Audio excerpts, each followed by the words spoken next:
Dear families of our heroes today, victims, dear Director of the Institute of National Remembrance, Professor, I thank you all, dear ladies and gentlemen, for the enduring memory. The memory endures, the memory builds also our future, and today memory triumphs before our eyes. Because we do not agree to forget about the 120,000 Poles, civilians, women, children brutally murdered by Ukrainian nationalists. Ukrainian nationalism was evil, and to these symbols we do not consent. My dear ones, may God grant eternal peace and rest to all the victims of the Volhynia Genocide. May He watch over the wonderful families. May God grant wisdom to the leaders of the world and of Poland, and Ukraine, and all of Europe. Let us never, dear ladies and gentlemen, confuse reconciliation with amnesia, reconciliation with forgetting. Dear families of our heroes today, victims, dear Director of the Institute of National Remembrance, Professor, I thank you all, dear ladies and gentlemen, for the enduring memory. The memory endures, the memory builds also our future, and today memory triumphs before our eyes. Truth and memory, and that is why we have gathered. Ladies and gentlemen, ignorance about the missing undermines the reality of the world. These are the words of poet Zbigniew Herbert, and we are here because of this to ensure that the reality and the actuality of the contemporary and future world are heard. Because we do not agree to forget about the 120,000 Poles, civilians, women, children brutally murdered by Ukrainian nationalists. Because those who talk about today's geopolitics, about the world of war, who talk about the national interest, I want to remind that the death of 14-year-old Jadwiga Romanik, in terms of her pain threshold, in terms of what her parents experienced, in terms of what she felt in her heart when she was being murdered by Ukrainian nationalists, is the same, dear ladies and gentlemen. The death that 14-year-old Ukrainians are experiencing today at the hands of bandits of the Russian Federation. How do these deaths differ? Is the death from yesterday somehow gentler than the death of tomorrow? The tears and suffering of families, the pain. Therefore, we must speak clearly, ladies and gentlemen. Yes, the memory, history, and truth about the Volhynian Genocide shapes the future. We are here for the past, but also for the future, the one that is here with us, for our children. Someone asks, my dear ones, someone will ask the question, how did it happen that a neighbor could kill a neighbor? How did the Volhynian massacre occur?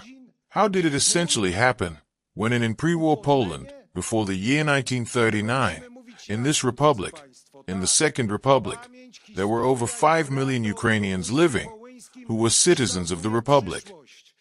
Out of these 3,000 residents of Redrusz, there were more Ukrainians than Poles, citizens of Poland of Ukrainian origin.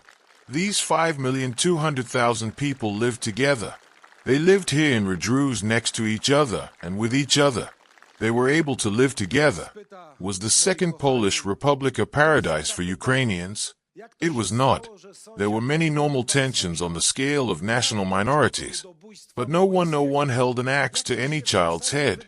No one stuck a pitchfork in anyone's back. There were problems that are inherent to all minorities. They existed then, and they exist today, and they will exist in the future. But they lived next to each other and lived with each other. Ukrainian nationalism was evil, and to these symbols we do not consent. My dear ones, may God grant eternal peace and rest to all the victims of the Volhynia Genocide. May He watch over the wonderful families. May God grant wisdom to the leaders of the world and of Poland, and Ukraine, and all of Europe. Let us never, dear ladies and gentlemen, confuse reconciliation with amnesia, reconciliation with forgetting. We need today truth, memory for a better future in the 21st century, without genocidists and without genocidal symbols. May God bless Poland. Long live Poland.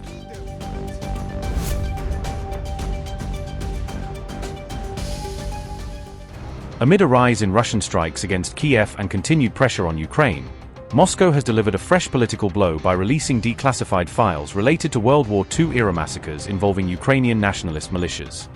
Russia released the declassified documents, claiming they reveal details about wartime activities carried out by Ukrainian nationalist groups and their alleged involvement in violence against civilians during the Second World War period. The files reportedly describe the activities of an Organization of Ukrainian Nationalists unit led by Dmytro Kupiak, who was also known by the nickname Clay, according to Russian archival records. Russian documents claim that the unit carried out attacks against Polish and Soviet nationals, accusing the group of killing civilians and targeting villages during the conflict.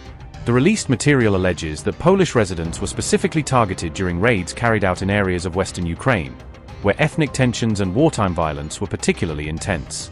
The move comes as Poland observes a day of remembrance for victims of the Ukrainian Insurgent Army, or UPA, with Warsaw continuing to highlight the historical suffering of Polish civilians during the period. Polish estimates say that around 100,000 civilians were killed during the Volhynia massacres between 1943 and 1944, a period that remains one of the most disputed chapters in Polish-Ukrainian history. Poland officially recognizes the Volhynia massacres as genocide, while Ukraine continues to honor the UPA as a movement that fought for Ukrainian independence against occupying forces. The legacy of the OUN and UPA remains a highly sensitive and controversial subject in Ukraine-Poland relations, with both countries holding different interpretations of the group's historical roles. The dispute over these wartime events has become a major diplomatic issue between Warsaw and Kiev, affecting discussions over historical memory and bilateral relations. Last month, Polish President Karol Nawrocki removed Ukrainian President Volodymyr Zelensky from Poland's highest honor list, a move seen as reflecting growing tensions over unresolved historical disagreements.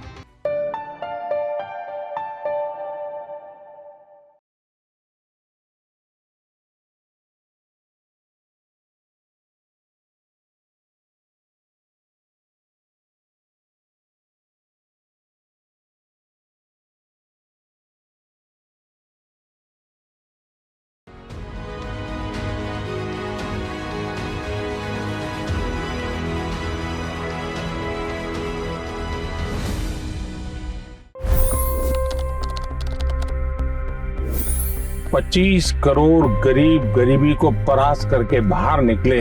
For the good of our nation, let's work together and let's truly make America great again.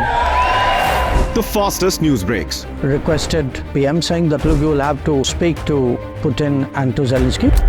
The biggest news makers. The relationship with India is probably the most important bilateral relationship the U.S. will have for the rest of this century.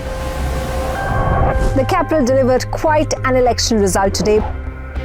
Expert analysis. The million-dollar question today is how to stop this dance of death. Ground reports. I'm standing at the crossroad of the Kumbh Mela. Behind me are more than 100 entry guards. Long-form interviews. Exclusionary politics is reflected in Manipur case as well. You don't bother because this is a small state.